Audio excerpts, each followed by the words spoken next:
You're watching Gravitas. I'm Shreya Upadhyay. Let's get started.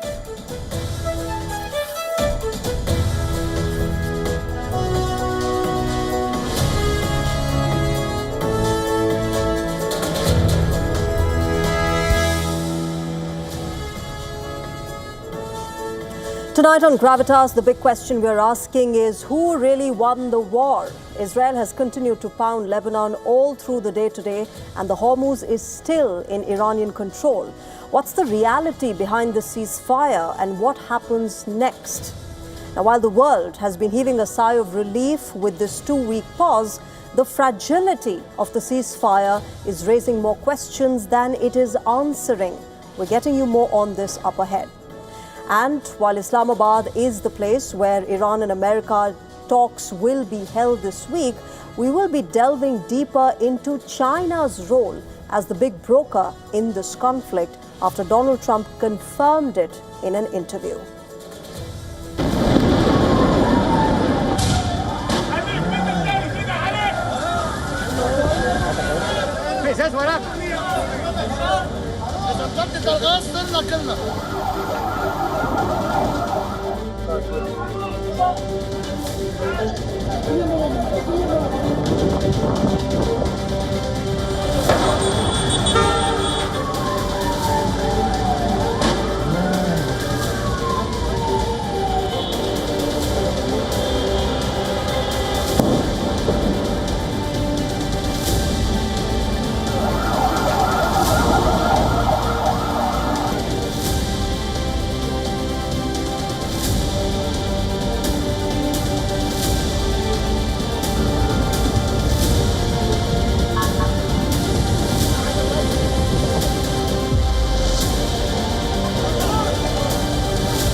On day one of the fragile ceasefire, which took place after 40 days of intense fighting in West Asia, the hopes of long-term peace is in a limbo, with Israel carrying out its heaviest strikes on Lebanon since the beginning of the war. Lebanon says that the current Israeli strikes are a massacre, as several have been killed and hundreds have been injured. Iran has warned Israel that it will retaliate if these strikes do not stop immediately. The strikes and warnings of retaliation now cast an immediate doubt over the scope and durability of the truce in West Asia. Israel has renewed strikes in southern Lebanon and carried out its coordinated operation today across Beirut.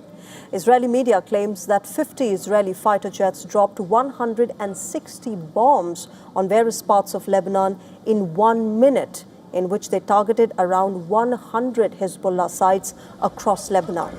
This is Tel Aviv's largest coordinated attack since the West Asia war began.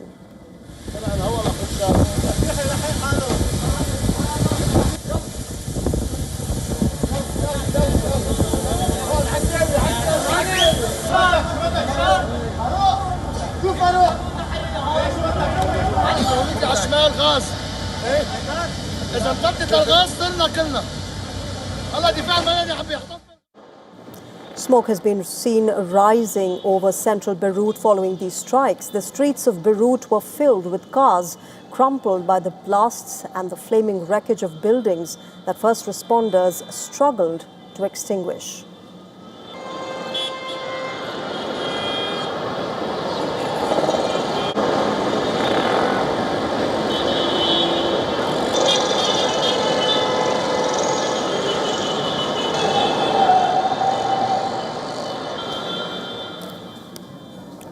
There are also unconfirmed reports from the Iranian media claiming that the residence of the Lebanese parliament speaker, Nabi Berri, was targeted today. These attacks came less than 12 hours after the Iran ceasefire announcement.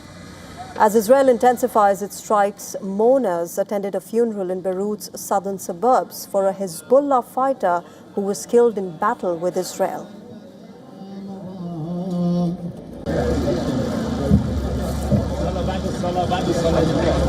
باب النار وادخلنا الجنة يا كريم. الفاتحة.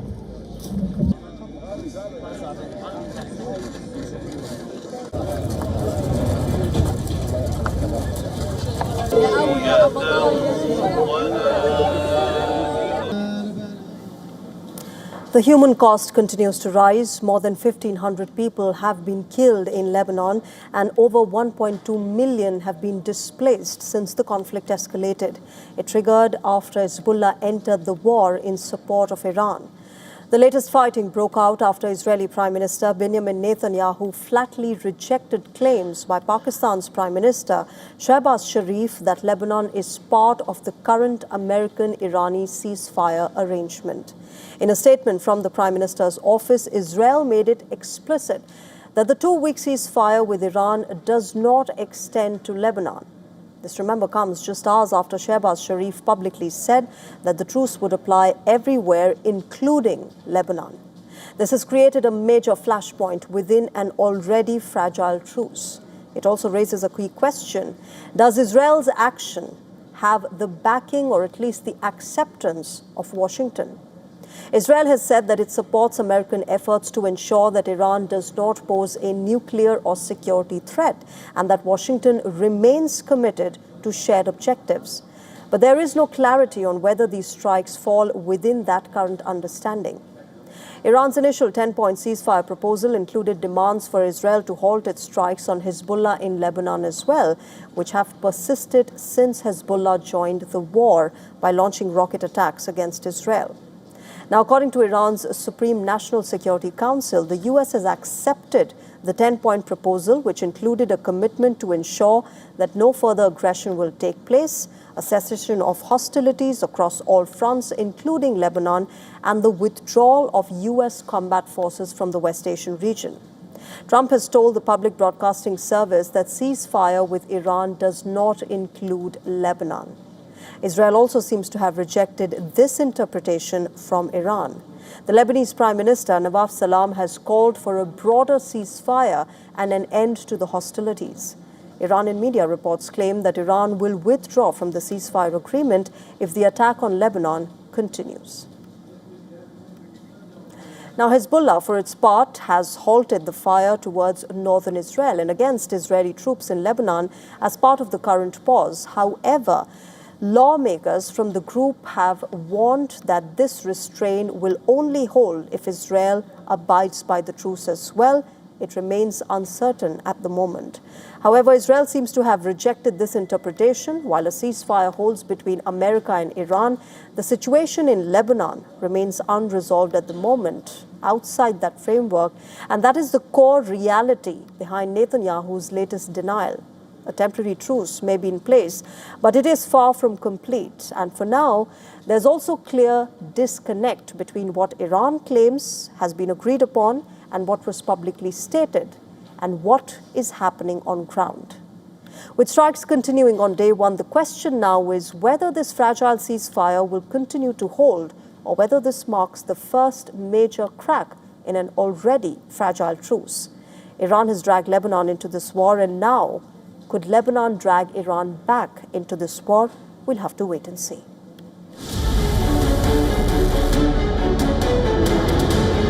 As we continue operation.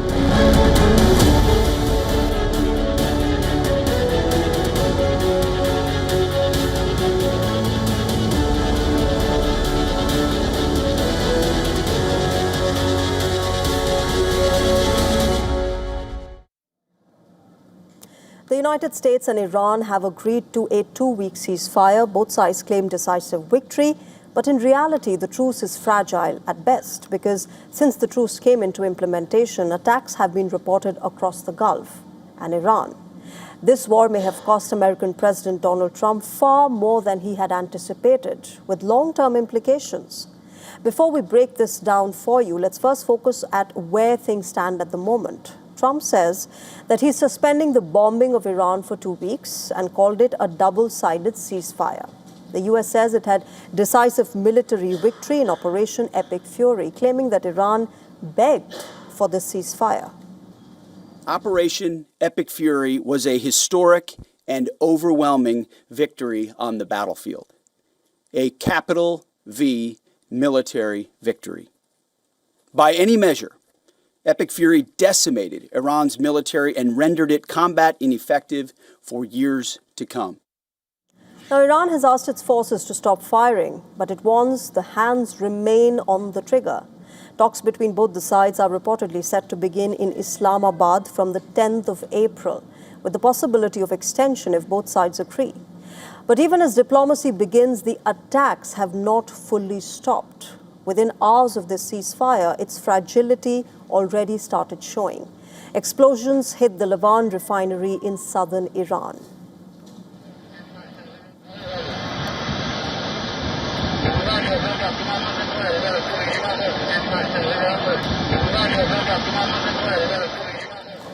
Now, soon after, missile and drone attacks occurred on various Gulf countries as well, including the UAE, Kuwait, Saudi Arabia, and Bahrain. The UAE says that it was targeted with 17 Iranian missiles, 35 drones. Saudi Arabia said east-west oil pipeline was hit. Its defense ministry said that 9 drones were intercepted in the recent hours, while Bahrain said that an Iranian drone attack injured 2 people in the country. And just a short while back, Tehran said that it shot down Hermes 900 drone over southern Iran, warning that violations of airspace will draw decisive response. So is this just a ceasefire on paper? Because on ground, the war continues intermittently in Iran and Israel. The ceasefire evoked mixed reactions. Hopefully it will last more than 2 weeks and it will come for peace. I can't say that I'm sure of it because, you know, the trust of the leaders in this area is it's very independable and we can't be sure what will happen next. Everyone is relieved now. Aren't you relieved? May there always be peace and our people live in comfort.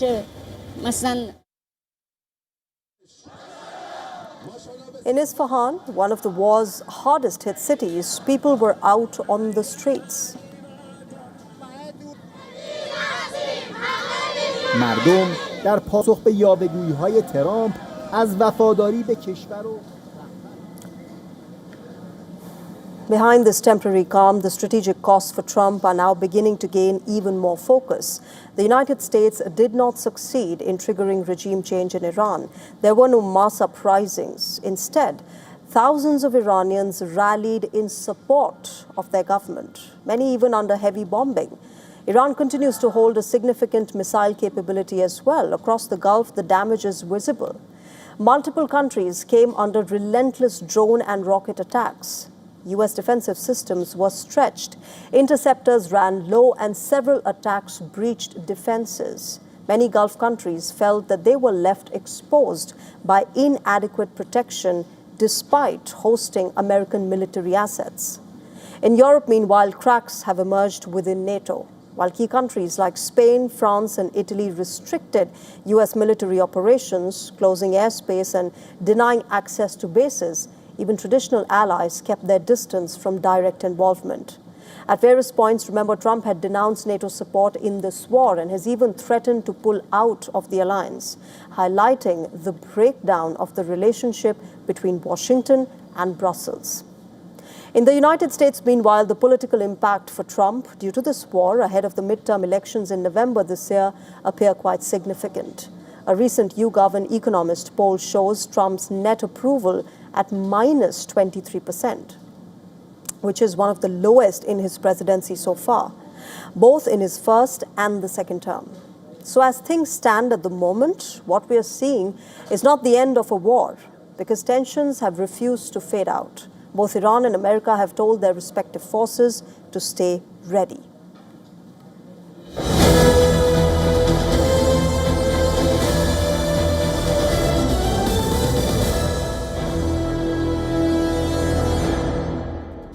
Let's get to a breaking news that's coming in at the moment. White House official has said that the 10-point ceasefire plan published by Iran is not the one received by United States. This clearly is a major twist in the already fragile ceasefire agreement that the world is witnessing. It is still in its first day, and there has been a complete denial from America as far as what Iran has been saying. After Israel's strikes on Lebanon, Trump had told a PBS reporter that the 2-week ceasefire deal did not include Lebanon. This is once again another friction point in the ceasefire arrangement. His statement, of course, comes after Israel made a similar claim.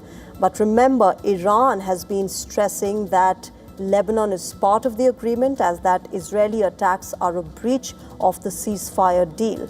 Now, amid all of these contradictory statements from all parties that are involved in the war, this statement from the White House adds more to the confusion, saying that this is not the proposal that we received, the one that Iran has been sharing with the world. So day one of this truce, and we're already seeing a lot of contradiction from all three sides. Let me go across to my colleague Susan Tehrani. She's joining us for more on this. Susan, day one of the truce and its fragility is right in front of us. Three parties involved, three different statements. White House now saying that the proposal that Iran is sharing with the world is not what it shared with us. Yeah, I mean, that makes total sense, and we've been talking about this since last night. We're hearing now that the White House official is saying that the 10-point plan Iran publicly released is not exactly the same as the one sent privately to U.S. negotiators, but it was almost completely in light of what we saw last night, which was you read this 10-point plan and the conditions that it set out first to press TV in English, and then you would look at Trump's X post saying that we've reviewed it and some of these things are workable for us. And there is no one in their right mind who would have believed that any of those plans or those points would be something that the United States would consider. So now we're seeing it come in the open. You know, at first, administration officials were saying that Tehran appeared to have published this version for domestic audience, but because it's been picked up by the international media so much, now it's become an issue. In past, usually when something is geared to domestic audience in Iran, the United States really doesn't go after it that much. They know that, but this was something that U.S. officials in the White House felt the need to come out and talk about it because the ceasefire is so fragile and perception is everything right now. Right, Susan, thanks very much for joining us at the moment. So two friction points that have already emerged in the ceasefire since it was announced. One is Lebanon, which has seen multiple strikes today from Israel. Both America and Israel saying Lebanon is not part of the truce, but Iran insists that it is a part of the deal. Now, the latest second friction point that is emerging is White House saying that's not the proposal that we received from Iran.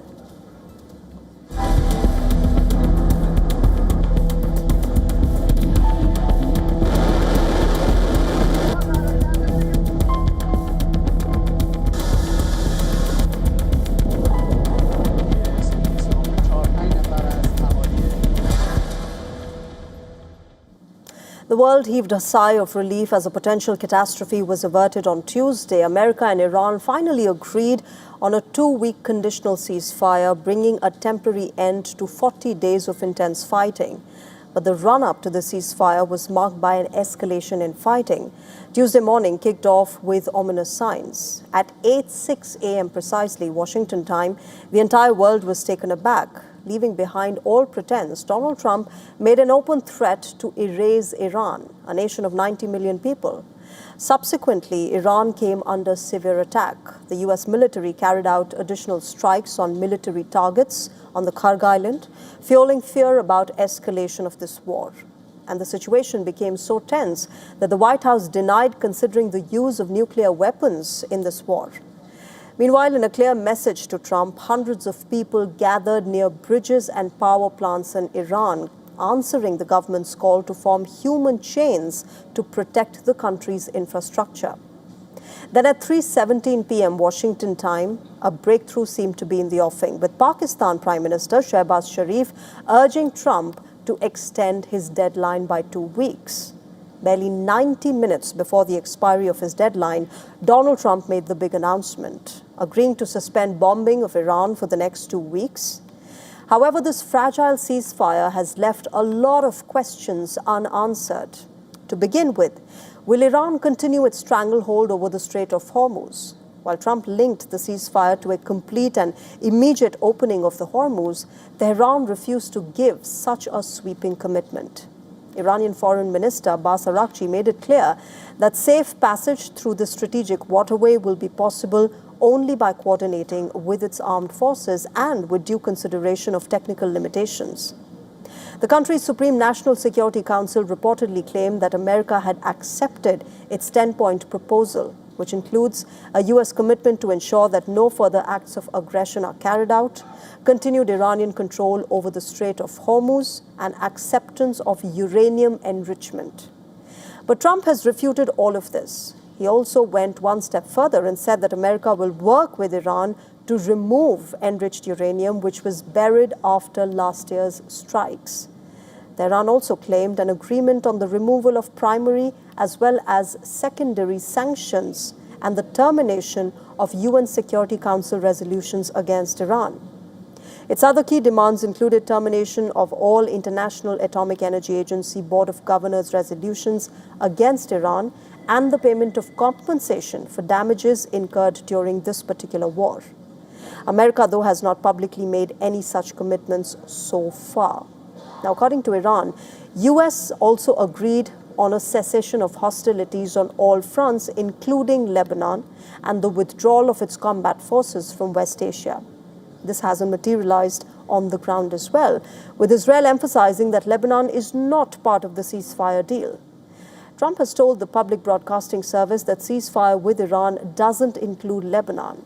On Wednesday this week, the IDF claimed to have targeted over 100 command centers and military infrastructure, allegedly linked with the Hezbollah. Now, with so many contradictions coming to the fore, it clearly remains to be seen whether US and Iran can actually eke out a mutually acceptable agreement anytime soon.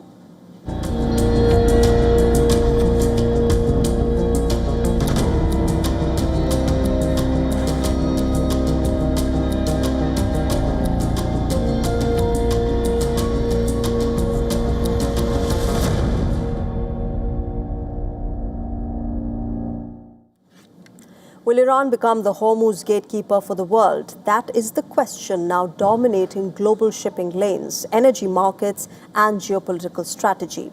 Iran has taken a key step in that direction, with its parliament approving a draft bill to formalize transit fees for ships passing through the Strait of Hormuz. The proposed law seeks to institutionalize a system which has already been taking shape over the past few weeks. Now, under this model, ships carrying Iranian oil or goods are allowed to pass freely, while vessels from friendly countries are charged a reported fee of $2 million. Ships from countries considered unfriendly by Iran could face restrictions or even denial of passage. Shipping routes have been adjusted accordingly as well, according to the vessels that are being directed through a corridor between the Qeshm and Larak Islands, then along Iran's coastline before entering the Gulf of Oman, which effectively places transit under Iranian oversight. Now, Iran says that revenue from these fees is intended to support reconstruction efforts following the recent strikes by America and Israel. Iran has also called for compensation for damages, the lifting of sanctions, and the release of blocked assets. However, this move has met resistance. Oman has rejected the idea of transit fees, stating that existing agreements ensure free passage through the strait and that no country can unilaterally impose charges. America and Iran agreed to a ceasefire just hours before President Trump's Tuesday deadline. That last-ditch deal averted Trump's escalation of the war. The two-week ceasefire, remember, comes in exchange for Tehran reopening the Strait of Hormuz. Following the ceasefire, Brent crude fell, which is a global benchmark that fell to about $95 a barrel, and the European gas prices dropped 20%. But despite the market cheer, investors remain on an edge as Hormuz remains the key. Donald Trump pledged that the U.S. would assist in restarting the flow of the tanker traffic in the strait.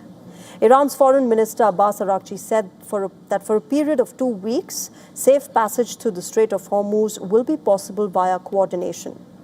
Those statements raise several questions. How will Trump make sure of the flow of ships through the key waterway? Will Iran now stop charging a toll for ships for 2 weeks? From late March and early April, Iran, remember, was reportedly charging a $2 million transit fee or penalty for certain vessels passing through the strait. Iran has often demanded payment in Chinese yuan or cryptocurrency to avoid the US dollar. While the total cargo value passing through the strait is immense and around $600 billion per year, the costs associated with the security crisis currently are now extremely high. But the latest ship tracking data shows that the ceasefire is starting to work. War risk insurance premiums for the strait dropped below 1% for the first time since the crisis began. According to Kepler tracking data, 20 ships transited in the last 24 hours. Risks remain elevated despite the movement. Insurance costs are still about 4 times higher than pre-war levels. It raises massive concerns over the possibility of future disruptions. Right now, the ceasefire is temporary and does not really mark the end of the war. So the question still hangs in air. Will Iran become the Hormuz gatekeeper for the world? The next 2 weeks may decide just this. And coming up on Gravitas in a bit, the CIA calls it Ghost Murmur. What is the secret weapon that American intelligence used to rescue its airmen from Iran? We tell you all about it. Here in India, ahead of the elections in the state, a massive tussle has broken out between West Bengal's ruling party and the Election Commission of India. We're getting you details up ahead.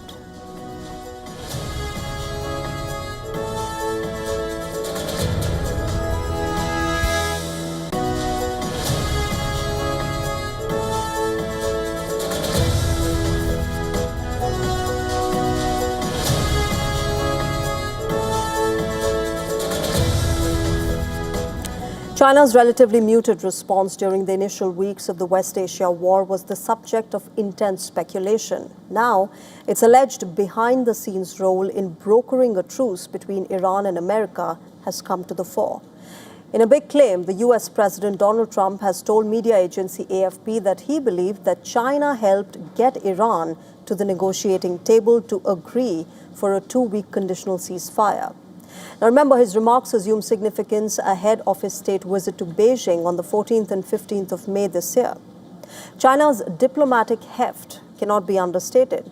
It is Iran's largest trading partner and purchases roughly 90% of its crude oil. As per reports, Beijing asked Iran to show flexibility and diffuse tensions. In fact, it also tried to use its influence via intermediaries like Pakistan, Turkey, and Egypt. Without delving into details, the Chinese Foreign Ministry also confirmed its own efforts to bring about peace. China has consistently advocated for an end to the war and the resolution of disputes through political and diplomatic means to ultimately achieve lasting peace and stability in the Middle East and the Gulf region. China has also made its own efforts in this regard. Earlier on the 31st of March, China, along with Pakistan, had proposed a 5-point initiative for restoring peace. It entailed immediate cessation of hostilities, the start of peace talks, security of non-military targets, shipping lanes, and primacy of the UN Charter. Amid all of this, American Vice President J.D. Vance has now emerged as a key negotiator for America. Reports suggest that Vance played an important role in the ceasefire-related talks, while Trump said that Vance is unlikely to be part of the in-person talks with Iran, likely to be held this week. Iran has reportedly preferred him as the negotiator as compared to Steve Witkoff and Jared Kushner. He's impatient. He's impatient to make progress. He has told us to negotiate in good faith. And I think if they negotiate in good faith, we will be able to find a deal. But that's a big if. And ultimately, it's up to the Iranians how they negotiate. On the other hand, Pakistan is being perceived as a mere messenger for China and Saudi Arabia, even as it flaunts its diplomatic efforts. Its role came under a cloud after social media users flagged an edited post of Pakistani Prime Minister Shehbaz Sharif, in which he appealed to Trump to extend his deadline. An earlier version of this post read, as you can see, draft Pakistan's PM message on X. Now, this has fueled debate, with many questioning whether Pakistan's messaging was being influenced externally.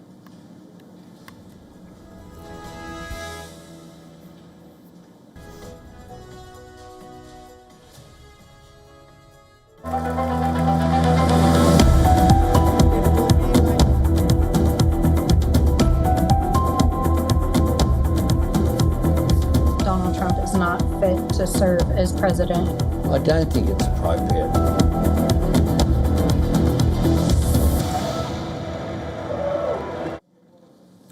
Donald Trump's explosive threat to wipe out an entire civilization in Iran has ignited a political firestorm in his country. It has sparked intense debate over his mental fitness and triggered a wave of calls for his removal from office. The pressure on Trump is increasing in Washington even after the sudden announcement of a 2-week ceasefire. More than 85 Democratic lawmakers have now called for action against the American president, with some urging impeachment and others pushing for the invocation of the 25th Amendment despite the temporary truce with Iran. Remember, many Democrats have made it clear that their demands are not going away. Congresswoman Alexandria Ocasio-Cortez has reiterated that the ceasefire changes nothing. She's also accused Trump of making genocidal threats and insisting that he must be removed. Lawmakers like Shri Thanedar and Jasmine Crockett have formally written to the Vice President and Cabinet calling for Trump to be declared unfit for office. Meanwhile, Representative John Larson has gone a step further and introduced articles of impeachment against Trump. Representative Melanie Stansbury echoed that sentiment, saying that every available constitutional tool from impeachment to the 25th Amendment must be considered. Now, the backlash has not been limited to the United States. Global leaders have weighed in as well, and they've sharply criticized the language used by Donald Trump. Australian Prime Minister and French Foreign Minister have warned that such rhetoric is inappropriate and risks escalating tensions further. I don't think it's appropriate to use language such as that from the President of the United States, and I think it will cause some concern, which is there. Now, there has been a strong moral rebuke from the Vatican as well, with the Pope calling any threat against an entire population as unacceptable and saying that it raises both legal and ethical concerns. Today, as we all know, there has also been this threat against the entire people of Iran, and this is truly unacceptable. There are certainly issues of international law here, but even more so, a moral issue for the good of the whole entire population. Remember, this is not the first time that Donald Trump has faced intense criticism over his words. Just days earlier, a fiery social media post targeting Iran filled with expletives and direct threats of military action had already sparked outrage. Trump had defended his language, saying strong words were necessary to send a message. So what is this provision, and why is it suddenly at the center of the fiery political debate in Washington? Section 4 of the 25th Amendment provides a constitutional mechanism to remove a president who is deemed unfit to discharge the duties of office. It can be triggered by the Vice President and a majority of the Cabinet, who formally declare the president as incapable. Once that happens, the Vice President immediately becomes the acting president of the country. The president can challenge this decision, but if that happens, the final call shifts to the Congress. Now remember, the roots of this amendment go back to a moment of national trauma for the U.S. The assassination of John F. Kennedy in 1963 exposed a critical gap in the American Constitution. What happens if a president is unable to serve but cannot declare it? In response, Congress proposed the amendment in 1965. Section 4 was specifically designed for situations where a president is incapacitated but unwilling or unable to step aside. And as these calls grow louder, remember, impeachment is not an uncharted territory for Donald Trump.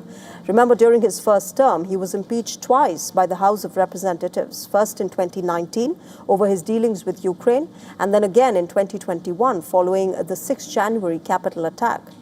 He was acquitted by the Senate on both occasions.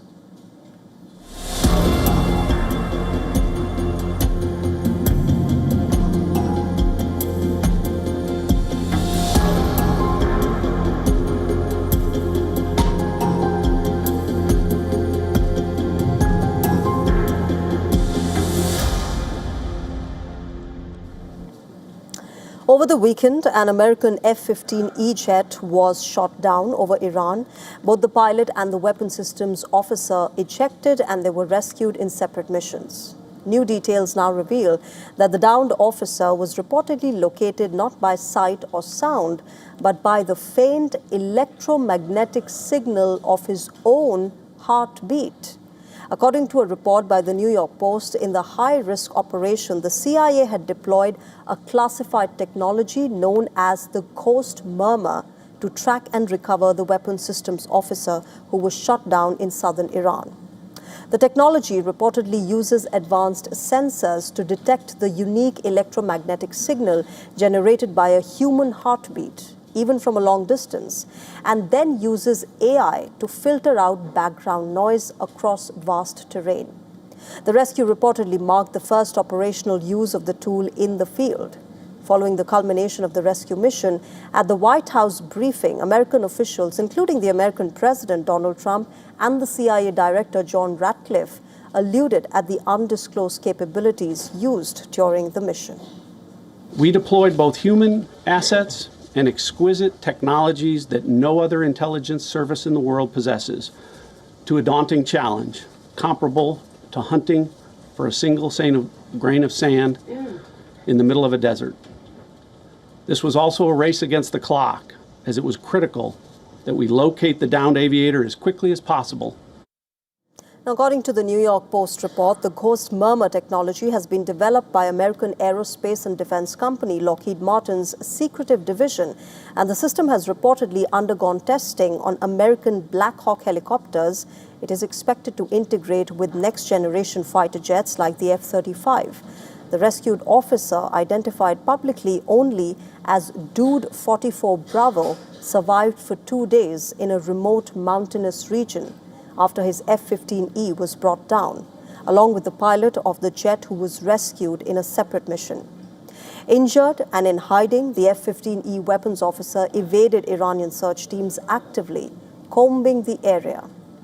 Despite activating a survival beacon, his exact location remained unclear until ghost murmur reportedly locked onto his heart rhythm. The barren terrain in Iran's Zagros Mountains, with low human presence, reportedly created ideal conditions for the system to function with precision. Now, because this technology reportedly has limitations, it performs best in isolated environments and requires significant processing time.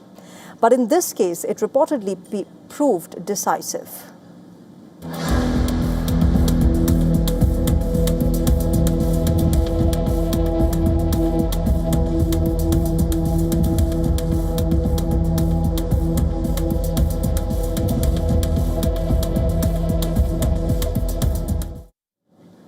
America's critical infrastructure is practically under digital siege. U.S. federal agencies warn that Iran-linked hackers are actively disrupting multiple American industrial sites, from oil and gas facilities to water treatment plants. Reportedly, these attacks are hitting essential services in the country, raising questions about U.S. national security as well as public safety. American authorities issued an advisory confirming that hackers tied to Tehran have breached industrial control systems across multiple sectors in the recent weeks. These intrusions have forced some facilities to shut down, automated processes, and switch to manual operations, potentially exposing serious vulnerabilities in systems, which are designed to protect human life. U.S. officials reportedly described this as a clear escalation in cyber warfare following the ongoing tensions between U.S. and Iran. The advisory was issued before the 2-week ceasefire in West Asia was announced. Iran-linked hackers last month leaked emails stolen from the FBI director Kash Patel's private account. They've also allegedly disrupted business for a major U.S. medical device maker, among others. While officials have not disclosed the names of the affected companies or the full scale of the damage, they do confirm operational disruptions and financial losses. The warning, remember, comes in a joint advisory which was issued by top US agencies, including cybersecurity, intelligence, and defense bodies. They've all urged American companies to immediately secure or disconnect vulnerable internet-linked systems to prevent further breaches. Investigators identify the perpetrators as Iran-affiliated advanced persistent threat actors, like highly sophisticated groups, often linked to state military or intelligence units. The cyber offensive shows how modern warfare has been evolving. When some missiles cannot reach targets, malicious code can. And it is appearing now to be striking at America's very core. The FBI has warned the Trump administration regarding an elevated and persistent threat from the Iranian regime targeting the US. As per an exclusive report by media agency Reuters, the intel dated 20th of March reveals a deep concern regarding Iranian aggression. This document specifies that Tehran represents a continuous danger to US military and government personnel, official buildings, Jewish and Israeli institutions, and Iranian dissidents currently residing in America. However, the FBI and National Counter-Terrorism Center had not identified broad threats to the American public. The White House had previously downplayed risk and had blocked a similar intelligence report. The report said that violent extremists from various ideological backgrounds, particularly those motivated by opposition to the US or Israel, may view the current geopolitical climate as a justification for carrying out acts of terror. It said that Iranian security services have a documented history of attempting to kidnap or assassinate Americans, and while firearms remain the primary tool in these plots, the FBI has warned that other lethal methods could be employed. Now, the report said that this may include stabbings, vehicle ramming, bombings, poisoning, and arson. A key operational detail highlighted in the intel report is Iran's preference for utilizing operatives who already possess legal status or established access to the US, making them harder to track through traditional border security measures. The report goes on to add that beyond physical threats, the Iranian government has actively leveraged digital tools to facilitate their goals. They've also utilized sophisticated hacking tactics such as phishing emails to gain access to sensitive personal data.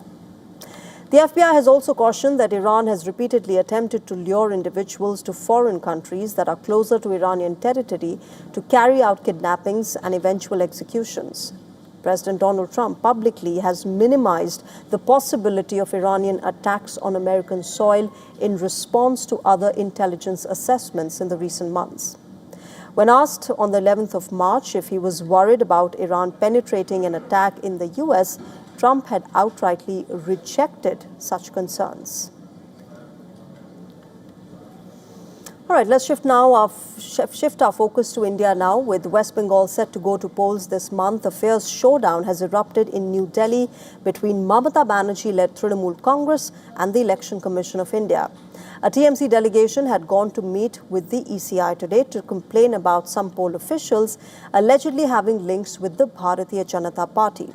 But the situation turned ugly as TMC leaders claimed that they were told to get lost barely after the meeting started. I want to tell you what the election commissioner, chief election commissioner told us within 7 minutes of the meeting. Get lost. This is what the chief election commissioner told the Trinamool Congress delegation. Now, India's poll body had a different version to this. As per reports, TMC MP Derek O'Brien started shouting in this meeting with the ECI, after which the Chief Election Commissioner, Gyanesh Kumar, asked him to maintain decorum. The ECI, meanwhile, took a swipe at TMC as well, but in an unusually sharply worded social media post. It stressed that elections in West Bengal would be free of fear, violence, intimidation, indictment, and booth rigging. In response, the TMC hit back at the ECI, emphasizing that the upcoming assembly polls must be free from Delhi's control. political bias and double standards. On the other hand, the Bharatiya Janata Party has blamed the TMC for its rude behavior towards the Chief Election Commissioner. इन्होंने बदतमीजी की होगी और Derek को तो आदत है जोर जोर से बोलने का। वो समझ रहे हैं कि राज्यसभा में जिस तरह जोर जोर से चिल्लाते हैं तो वहाँ चिल्लाए होंगे, तो चुनाव आयोग ने कहा होगा keep quiet. But the TMC found support from key opposition parties. For instance, Samajwadi Party chief Akhilesh Yadav sarcastically commented that everything will fall in its place if the ECI itself is disbanded. Aam Aadmi Party Supremo Arvind Kejriwal alleged that the poll body is taking instructions from the BJP. Now, this controversy, remember, assumes significance as the TMC has been at loggerheads with the Election Commission over the SIR, or the Special Intensive Revision of Electoral Rolls, which has led to the deletion of 9.1 million names from the voters' list. As a result, West Bengal's electorate has shrunk almost 12% since last year. The TMC has challenged SIR in the Supreme Court, opposing disenfranchisement of millions of voters. In fact, the TMC has claimed to have been unfairly targeted in this entire SIR process.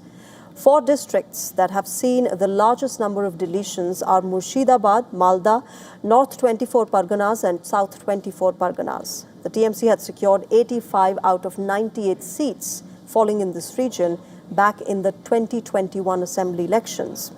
Now, the Mamata Banerjee-led party has also raised concerns over a large number of Muslim and Matua voters being deleted. Last week, hundreds of people gherawed 7 judicial officers in Malda's Motabari for many hours and attacked them. These officials were adjudicating the fate of the voters whose status was called into question via the SIR. The Supreme Court not only slammed the state administration for its complete failure and inaction, it also entrusted the probe to India's National Investigation Agency, or the NIA. Earlier in the day, West Bengal Chief Minister Mamata Banerjee walked down from her house in a huge roadshow to file her nomination from the Bhabanipur constituency. She's being challenged by the leader of opposition, Shubhendu Adhikari of the BJP. Remember, West Bengal will go to polls in 2 phases on the 23rd and 29th of April, while the results will be declared on the 4th of May. Moving on, North Korea is firing ballistic missiles towards South Korea. Pyongyang is not backing down. In fact, its state media announced expected arrival of top Chinese diplomat in the country. Speculations of a meeting between the US President Donald Trump and the North Korean leader Kim Jong-un loom large. Take a look at this report for more details.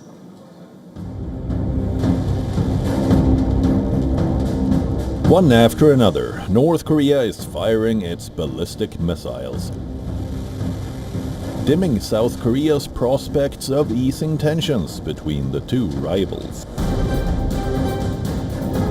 South Korean military sounded the alarm on Wednesday. Seoul activated its air defense when an unidentified missile was fired towards waters off its east coast. South Korea's Joint Chiefs of Staff informed the missiles were fired from the Wonsan area at around 2:20 p.m. local time. Moments later, another round of missiles were fired from the same location. Japan Coast Guard informed that the missile fell into the sea about 10 minutes after its launch and landed outside Japan's exclusive economic zone. The repeated launches of ballistic missiles and North Korea's series of actions threatens the peace and security of our country, the region, and the international community, and are absolutely unacceptable. Such ballistic missile launches violate relevant Security Council resolutions and constitute a serious threat to the safety of our citizens. South Korea's National Security Office immediately called for an emergency meeting, asking Pyongyang to immediately stop provocations. The renewed animosity also comes after South Korean President Lee Jae-myung expressed regret over drones sent into the nuclear-armed north. The launches were Pyongyang's message to Seoul that its anti-South stance remains firm. It comes at a time when South Korea conducted live drills with US, when Pyongyang labeling the joint military drills as actions of an enemy state.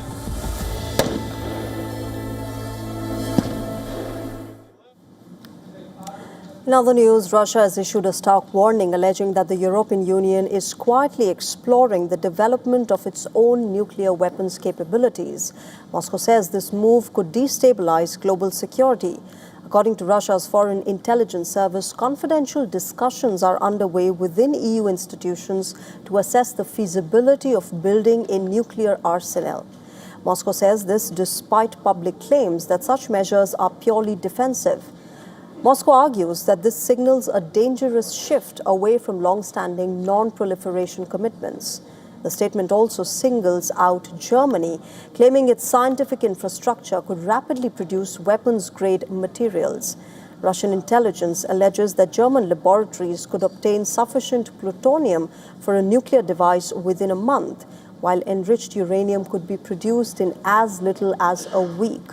Russia has also accused EU leadership, including European Commission President Ursula von der Leyen, of escalating tensions and risking a new global arms race.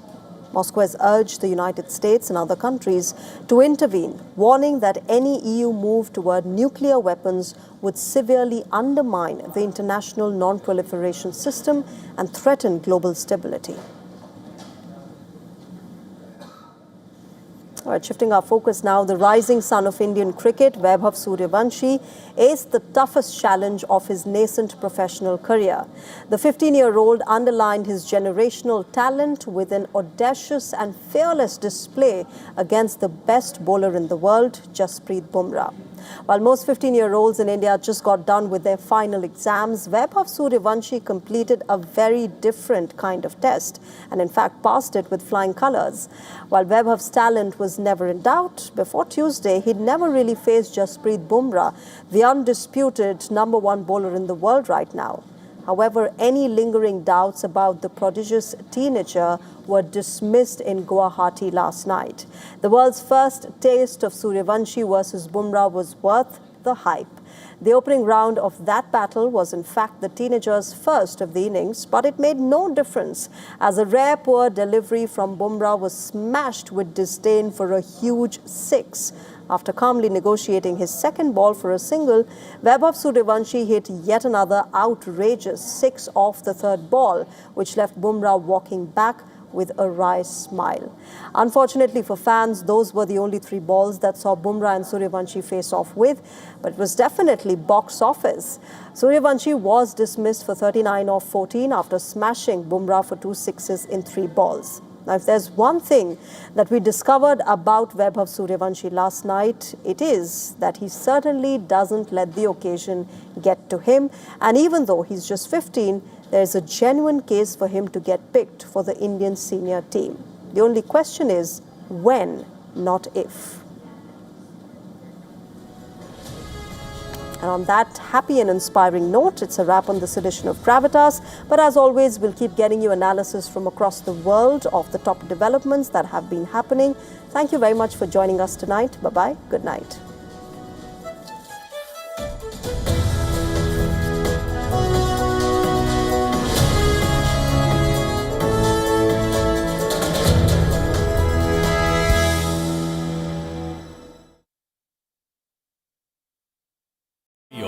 India's global voice, the channel that brings you the biggest stories from across the world through India's lens.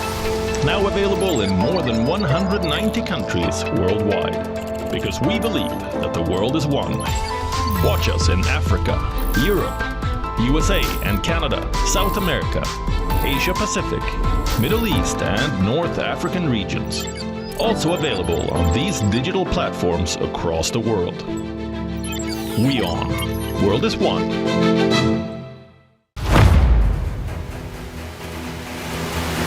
Get the latest updates. Destroy their Breaking missiles news. and raise their... Credible, clear, continuous. Experts across aisles. Diverse voices, one platform. WION World is one. In this rapidly changing world, is your health keeping pace? Best practices and breakthroughs busting the